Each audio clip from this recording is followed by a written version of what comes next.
Hai Tribuners, balik lagi bareng aku Angga di Jackpot, Jatang Tribun Podcast.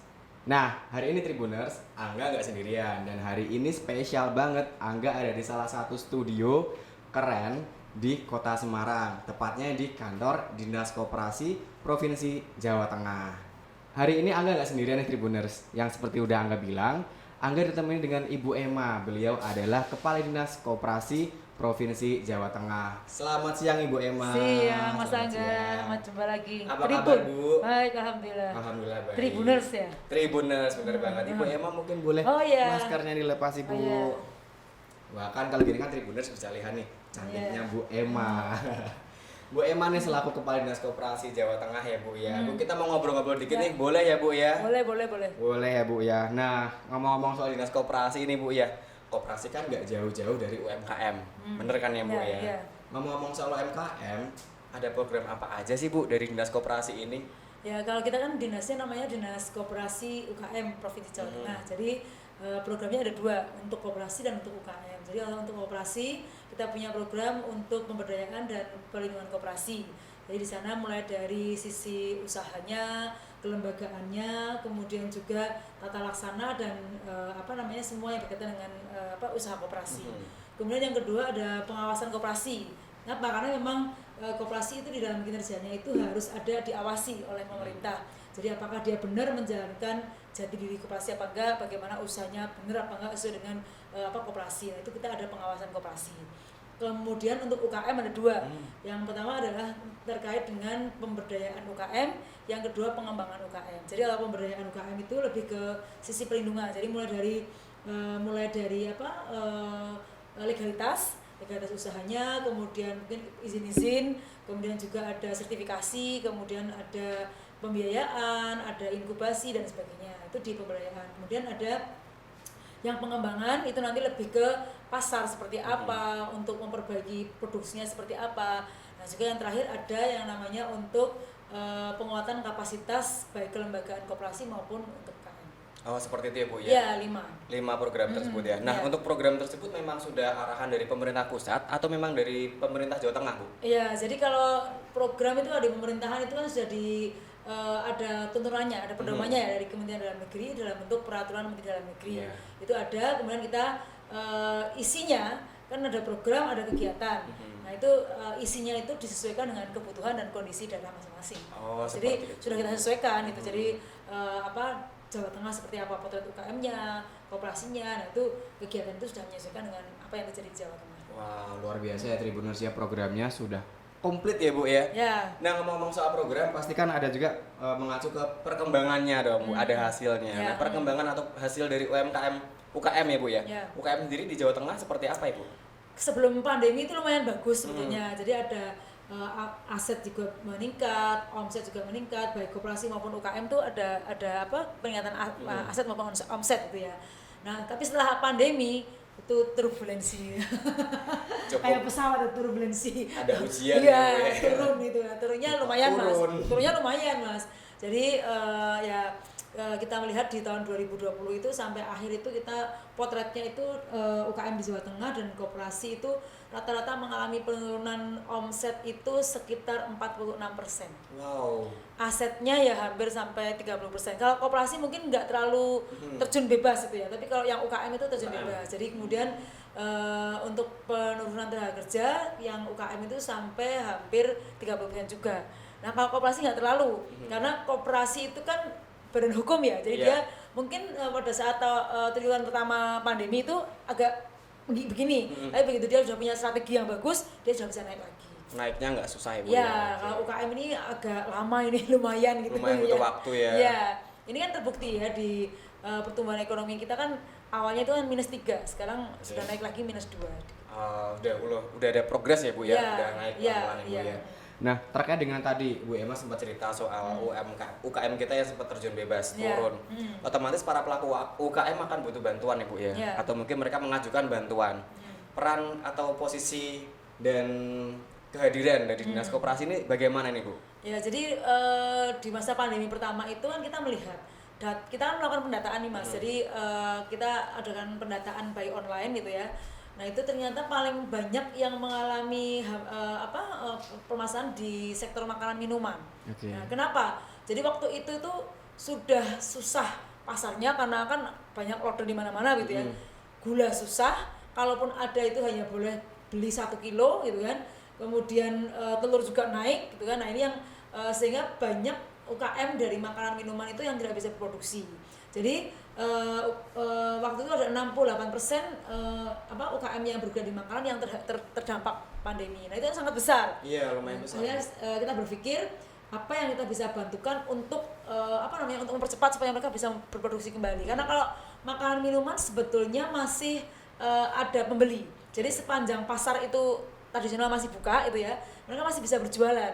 Nah sehingga waktu itu kami membantu dalam bentuk bantuan bahan baku. Jadi ada gula pasir, telur, kemudian mentega gitu ya, minyak goreng atau terigu. Itu yang kita bantukan pada teman-teman UKM. Lumayan kita membantu sekitar 5.380-an UKM. Nah ini memang hambatannya waktu itu adalah pemberian bantuan tidak boleh duplikasi dengan bantuan yang lain. Nah, susah ini target misalnya, kita. Bu? Ya bantuan sosial yang dinas sosial, ada bantuan orang miskin, kemudian bantuan yang terdampak pandemi atau bantuan yang lain lah pokoknya. Nah itu dari 10.000 yang kita daftar, yang sama sekali tidak duplikasi itu hanya 5.380. Nah kemudian yang kedua yang terdampak juga adalah UKM ini pakaian. Nah akhirnya kita juga mengalihkan supaya UKM itu bisa bergerak tetap, kita membeli masker sebanyak 2.600.000 masker. Wow. Itu yang untuk bantuan pertama itu ya. Jadi yang harus kita bantu adalah itu. Nah itu yang kemudian setelah itu selesai ada skema-skema banyak yang diberikan oleh pemerintah pusat dalam bentuk pemulihan ekonomi nasional dan sebagainya. Oke, lalu respon-responnya bagaimana Bu dengan adanya kehadiran dinas koperasi, bantuan seperti itu, bagaimana respon-respon UKM? Alhamdulillah mereka senang sekali gitu ya. Mereka sangat terima kasih karena kan penjahitan hampir lebaran Mas. Betul. Mereka harus menggaji karyawan dan sebagainya kan gitu. Nah jadi mereka sangat berterima kasih sekali, mereka bisa memproduksi kembali, bisa berjualan karena saya kan sebelum lebaran tuh keliling-keliling ke pasar-pasar itu kan. Sepanjang pasar itu kalau nggak ditutup pasarnya itu masih jualan roti masih laris. Nah jadi mereka sangat berterima kasih dan mereka bisa berproduksi kembali. Ya memang kalau waktu itu yang kita nggak bisa bantu kan UKM kuliner. Karena kan waktu itu banyak pembatasan ya. Kalaupun kita bantu mereka nggak bisa jualan itu yang sangat susah gitu. Jadi kuliner sama craft karena kan pariwisata kan tutup. Jadi craft itu kan berkaitan dengan pariwisata itu yang kami sangat susah untuk membantu yang pariwisata itu. Butuh proses mungkin ya Bu, butuh waktu dibanding sektor yang lain Nah terkait dengan bantuan tadi Bu, dengan proses istilahnya recovery ya Bu ya, recovery UKM tersebut. Dari dinas koperasi adakah pendampingan Bu? Misalkan kan ada banyak UKM yang terdaftar tadi Bu ya, dan semuanya harus didampingi juga kan ya Bu. Nah bagaimana nih trik, tips atau cara-cara dari dinas koperasi sendiri untuk mendampingi mereka Bu, supaya mungkin mereka nggak down melulu, ya kan biar mereka bangkit lagi gitu loh. Bagaimana Ibu? Jadi ada banyak cara. Yang pertama kita memiliki pendamping di tingkat lapangan, meskipun jumlahnya sangat sedikit ya, tapi di setiap kabupaten ada. Nah itu para pendamping itu kita bantu pulsa untuk mendamping, karena mereka juga kita batasi untuk tidak bertemu langsung dengan UKM. Jadi mereka kita bantu pulsa untuk menerima aduan atau curhatan dari teman-teman UKM. Nah yang kedua pendamping itu juga kita tugasi, kita latih dengan berbagai macam e-commerce. Karena kan permasalahan terbesar dari UKM di masa pandemi adalah pemasaran, 50% sendiri. Nah jadi si pendamping ini kita latih baik dengan Facebook, Instagram, Bukalapak, macam-macam kita latih. Nah mereka yang mendampingi UKM. Karena kalau UKM-nya yang dilatih, apalagi cuma online, itu susah. Wong yang dilatih offline aja, buka komputer aja dari 2.000 yang dilatih, yang kerja hanya 300 orang gitu, apalagi pelatihannya online kan begitu. Jadi yang kita latih adalah para pendampingnya, mereka yang mendampingi. Jadi mulai pendataan, mulai pendamping masih bergerak terus di lapangan. Nah kemudian yang ketiga caranya adalah kita punya pusat-pusat layanan usaha terpadu. Nah ternyata selama pandemi itu malah yang datang ke situ lebih banyak dibanding ketika belum pandemi. Gitu. Jadi mereka butuh mendaftar untuk izin usaha dan sebagainya kan, mungkin kalau dengan online itu kan ada persyaratan-persyaratan, ada izin usaha, PIRT. Nah itu malah jadi banyak datang ke UKM Center atau ke pusat layanan usaha terpadu. Nah ini yang ketiga. Yang keempat, kita akan punya co-working space. Nah ternyata memang teman-teman UKM itu butuh teman diajak curhat atau bicara. Nah, jadi kita membuka kelas-kelas daring dan itu ternyata laku. Jadi kita selama pandemi itu ada 12.000 peserta yang ikut kelas daring kita gitu. Jadi mereka merasa sangat bermanfaat gitu. Jadi mereka sering mungkin malah double itu yang habis ikut ini gitu. Karena mereka butuh teman bicara. Ya. Gitu. Dan untuk kelas-kelas yang disediakan oleh pemerintah tersebut lewat dinas koperasi itu gratis ya Bu ya? Gratis. Gratis tuh. Ya. Tuh Tribuners gratis Ya. loh. Sekarang juga masih ada untuk kelas-kelas daring. Jadi bisa WA Talks, bisa melalui Instagram Live, bisa melalui YouTube, bisa macam-macam gitu. Pemerintah memang hadir ya Bu ya, Ya. untuk memang harus hadir juga kan, Ya. karena kalau nggak gini Siapa lagi nanti yang membantu Ya. ekonomi kita kan Ya. ya? Saya juga membuka IG Live, misalnya bicara tentang perizinan POM, PIRT, kemudian bicara tentang bantuan produktif untuk usaha mikro itu kita buka melalui IG Live dan laris karena banyak yang nonton gitu. banyak nonton juga ya. Harus ya Bu ya, harus banyak Iya. nonton ya biar warga Iya, tuh nonton. masyarakat juga tahu ternyata Iya. ternyata bikin proses Iya. perizinan Nggak sesulit Betul. yang dibayangkan. Ya, termasuk ini kan juga sebenarnya ide dari karena kita pandemi. Jadi kita Oke. membantu, kita memperkuat medsos kita untuk membantu pemasaran produk UKM. Jadi termasuk ketika kita datang ke lapangan gitu ya, kemudian kita syuting teman-teman UKM, kita sebarluaskan gitu kan. Itu dari caranya seperti itu. Segala cara pokoknya gitu. segala cara ya, hajar ya Bu ya. Ajar ya. Harus dijalankan. Nah, Iya. ngomong-ngomong nih, Bu Emma nih. tadi kita kan ngobrol soal bantuan, pendampingan juga. Kemarin kalau nggak salah di satu kesempatan Bapak Gubernur Jawa Tengah, Bapak Ganjar sempat berbicara bahwa UKM ini adalah salah satu penopang Iya. ekonomi bangsa nih Bu ya. nah peran Dinas koperasi ini untuk mendukung program Pak Ganjar tadi nih, selain yang sudah tadi kita ngobrolin itu gimana Bu untuk realnya. Ya, jadi kan gini Mas, memang kalau data itu kan kita bisa digambarkan ya, usaha mikro kecil di Jawa Tengah itu memberikan kontribusi pada PDRB itu 57%. cukup tinggi. Tenaga kerjanya 97% dibanding yang usaha kecil dan besar, karena usaha kecil kita cuma 300.000 jumlahnya, usaha menengahnya lebih kecil lagi, usaha besar cuma 35.000, kan sangat kecil gitu. Jadi memang kalau kita rata-rata melihat satu usaha mikro itu memiliki 2-3 tenaga kerja.